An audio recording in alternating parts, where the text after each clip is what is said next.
Glenn Dragon, babaeng dragon na di bumubugal ako at narito tayo para batiin na happy 40th birthday.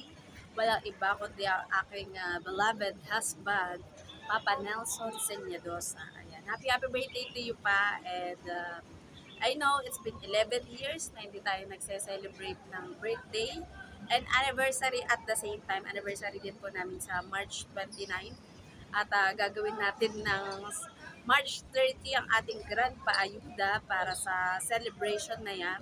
So, alam mo naman ang prayer ko sa kay God para sa iyo that God will give you long life para mas mababa pa tayong magkasama para sa ating mga anak and ma-fulfill pa natin yung mga dreams and goals natin sa buhay together. And syempre, walk together in the presence of God and mas marami pa tayong mawin na soul and maakay patungo sa kaharian ng ating Diyos. Kaya nga nasa t-shirt, diba? God's Kingdom Expansion. So, good health sa'yo lagi pa. Alam mo, mahal kita kahit ano mga pagdaanan natin, mapagtatagumpayan natin yan because God is always at the center of our family and our marriage.